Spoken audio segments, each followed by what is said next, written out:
അപ്പോൾ ഇതെന്താണെന്ന് മനസ്സിലായോ? ഇത് നിങ്ങൾക്ക് മനസ്സിലായി കാണില്ലേ? ഞാൻ മുറിച്ച് കാണിക്കാം. എന്നാന്നേ ഇതങ്ങനെ പെട്ടെന്ന് മനസ്സിലാകത്തില്ല. അതിനെ ചോദിച്ചാൽ ഇത്രയും ചെറിയ സാധനം ഞാൻ കണ്ടിട്ടില്ലാണെങ്കിൽ ഇത്രയും ചെറിയ ഒരു മത്തങ്ങയാണിത്. മത്തങ്ങ നമുക്ക് മുറിച്ച് നോക്കാം കേട്ടോ. മത്തയുടെ ലാസ്റ്റ് ഉണ്ടായതന്നെ. അപ്പോൾ അതിൻ്റെ ഇങ്ങനെ വള്ളിയൊക്കെ വീണ് പോയി കഴിഞ്ഞപ്പോഴത്തേക്കും ഞാനിത് പറിച്ചുകൊണ്ട് തോന്നി. നമുക്ക് ഇത് കറി വയ്ക്കാം. ഇത് വെറുതെ കളയാൻ പറ്റത്തില്ല. നമുക്ക് കറി വയ്ക്കാം. നമുക്കിതിനെ മുറിച്ച് നോക്കാവേ. വേണ്ട മത്തങ്ങയാന്ന് പറഞ്ഞവർക്ക് മനസ്സിലാകാത്തവർക്ക് മനസ്സിലായില്ല ഇത് മത്തങ്ങയാണ്. ഇത് മത്തങ്ങയാന്ന് മനസ്സിലായില്ലേ? നമുക്കിതിനെ മുറിച്ച് ചെറുതായിട്ട് തോരൻ വയ്ക്കാൻ നോക്കാം. നമ്മൾ മത്തങ്ങ അങ്ങനെ തോരമൊന്നും വെക്കാറില്ലല്ലോ. പക്ഷേ ഇത് ചെറുതാണ്. ഇതിപ്പോൾ ഇങ്ങനെ ആയതുകൊണ്ടോ ഇതിൻ്റെ തൊണ്ട് പോലും കറി വയ്ക്കാമെന്ന് തോന്നുന്നു. അതുപോലെ ഇരിക്കുന്നു. ഞാൻ തൊണ്ടധികം കളയുന്നില്ല. ഇത് എനിക്ക് നല്ല പിഞ്ചാണേ. നമുക്കിത് തോരൻ വെച്ച് കഴിക്കാം അല്ലേ. കുരുവൊന്നും മൂത്തിട്ടില്ല. അപ്പോൾ നമുക്ക് കുരുവും കൂടെ കൂട്ടിയിട്ട് വേണമെങ്കിൽ അങ്ങ് അരിഞ്ഞെടുക്കാം.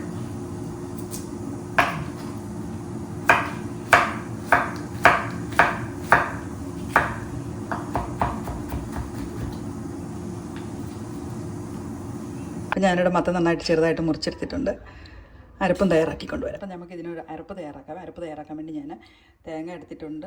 ഉള്ളി, വെളുത്തുള്ളി, കുരുമുളക്, ജീരകം, ഇത്രയും കാര്യം കൊണ്ടാണ് നമ്മളിന്ന് അരപ്പ് തയ്യാറാക്കുന്നത്. നമുക്ക് അരച്ചെടുക്കാം. 1/2 ടീസ്പൂൺ മഞ്ഞൾപ്പൊടിയും കൂടി ഇട്ട് അരച്ചെടുക്കാം. അപ്പോൾ ഇനി നമുക്ക് കറി വയ്ക്കാൻ നമ്മൾ ചട്ടി അടുപ്പത്ത് വെച്ച് തീയാകട്ടെ. നമുക്ക് ചട്ടി അടുപ്പത്ത് വെച്ചിട്ടുണ്ട്. ഇനി എണ്ണ ഒഴിച്ചു കൊടുക്കാം.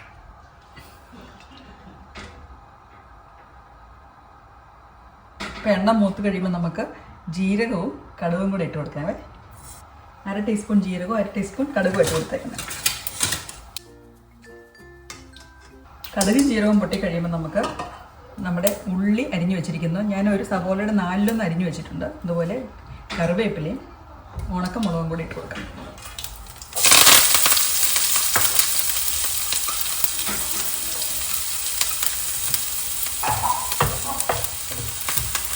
ഉള്ളി മൂത്ത് കഴിയുമ്പോൾ നമുക്ക് അരിഞ്ഞു വെച്ചിരിക്കുന്ന മത്തനിട്ട് കൊടുക്കാം.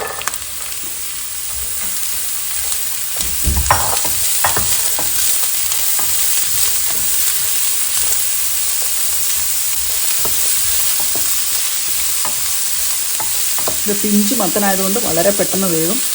അതുകൊണ്ട് നമുക്ക് അരപ്പ് ഇട്ട് കൊടുക്കാം. സ്വല്പം ഉപ്പ് ഇട്ട് കൊടുക്കാം. നമ്മുടെ അരപ്പ് ചേർത്ത് കൊടുക്കാം.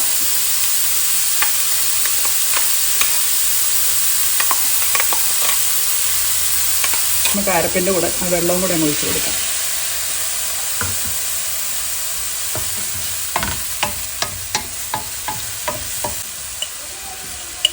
അര ടീസ്പൂൺ ഉപ്പിട്ട് കൊടുക്കാം. മൂടി വെച്ച് ചെറിയ തീയിൽ വേവിച്ചെടുക്കാം. ആവിയിൽ വേവിച്ചെടുക്കാം. നമുക്കൊന്ന് തുറന്നു നോക്കാം. നന്നായിട്ട് ആവി കയറി വെന്തെന്ന് തന്നെ തോന്നുന്നു. പറഞ്ഞേക്കാം.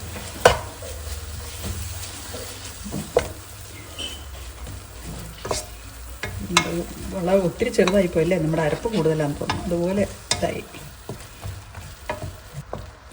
പണ്ടൊക്കെ ഞാനിതിങ്ങനെ വരുമ്പം കളയത്തേ ഉണ്ടായിരുന്നുള്ളേ. പിന്നെ ഒരു പ്രാവശ്യം ഇതുപോലെ കറി വെച്ച് നോക്കിയപ്പോൾ ടേസ്റ്റ് ഉണ്ടായിരുന്നു. അല്ലെങ്കിൽ എപ്പോഴും മത്തൻ ഇങ്ങനെ ഒരു 1-2 കേടായി പോകുമല്ലോ. അപ്പം ഞാൻ അവസാനത്തെ മത്തനൊക്കെ എടുക്കാറില്ല. അപ്പോൾ ഇന്നിങ്ങനെ കറി വെച്ച് നോക്കിയപ്പോൾ ഒരു 1-2 പ്രാവശ്യം കറി വെച്ച് നോക്കിയപ്പോൾ നല്ലത്. നമുക്കൊന്നും കൂടെ മൂടി വെച്ച് കുറച്ച് സമയം കൂടെ ഒന്ന് വേവിക്കാം. നന്നായിട്ട് വെന്തിട്ടില്ല. ഇച്ചിരി സമയം വേവട്ടെ. തുറന്നു നോക്കാം.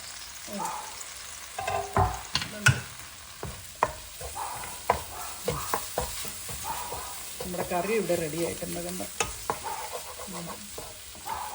പണ്ടൊക്കെ ഞാനിതുപോലെ മത്തൻ ഇങ്ങനെ കിട്ടുമ്പം കളയോ ഉണ്ടായിരുന്നല്ലേ. മൂത്തില്ലല്ലോ എന്നോർത്ത്. പക്ഷേ ഒരു പ്രാവശ്യം കറി വെച്ച് നോക്കിയപ്പോൾ നല്ലതായിരുന്നു. അപ്പോൾ പിന്നെ ഞാൻ ഇങ്ങനെ കറി വയ്ക്കാൻ തുടങ്ങി.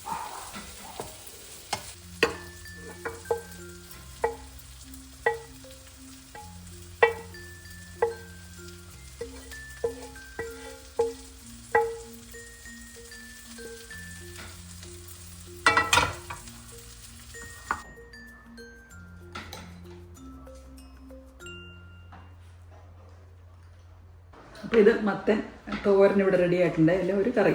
മത്തൻ നടുന്നവർക്കറിയാം, ആദ്യത്തെ 1-2 മത്തൻ ഇങ്ങനെ വെറുതെ പോവും. പിന്നെ അവസാനം ആകുമ്പോഴത്തേക്കും തണ്ട് പിടി കഴിഞ്ഞാൽ പിന്നെ അതും കിട്ടത്തില്ല അല്ലേ. അപ്പോൾ അങ്ങനെയൊക്കെ വരുവാണെങ്കിൽ ഇങ്ങനെ പിഞ്ചു മത്തനെ ഇതുപോലെ കറി വയ്ക്കാം കേട്ടോ. ഇങ്ങനെ തോരൻ പോലെ വയ്ക്കാവേ. അപ്പോൾ ഇങ്ങനെ നിങ്ങൾക്ക് കിട്ടുവാണെങ്കിൽ ഇങ്ങനെ വെറുതെ കളയണ്ട കേട്ടോ. ഇതുപോലെ തോരൻ പോലെ ഉണ്ടാക്കി കഴിക്കാം. നമുക്ക് ചോറിനാണെങ്കിലും കഴിക്കാം, അതുപോലെ ചപ്പാത്തിയുടെ കൂടെയാണ് ഇതിന് കഴിക്കാൻ പറ്റുന്ന ഒരു കറിയാണ് കേട്ടോ. പ്രത്യേകിച്ച് വെജിറ്റേറിയൻസിനൊക്കെ നല്ല ഇഷ്ടപ്പെടും ഈ കറി. അപ്പോൾ ഇങ്ങനെയൊക്കെ വെക്കുമ്പം ഇച്ചിരി എരിവോട് കൂടി വെച്ചെങ്കിൽ നമുക്കൊരു രുചിയുള്ളൂ കേട്ടോ. അപ്പം നിങ്ങൾ ഇങ്ങനെയൊക്കെ വെക്കുവാണെങ്കിൽ ഇച്ചിരി കുരുമുളകിൻ്റെ ഒക്കെ എരിവുണ്ടെങ്കിൽ അതിൻ്റെ ഒരു പ്രത്യേക രുചിയാണ്. അപ്പോൾ അത്രയേ ഉള്ളൂ ഇന്നത്തെ video. Thank you very much.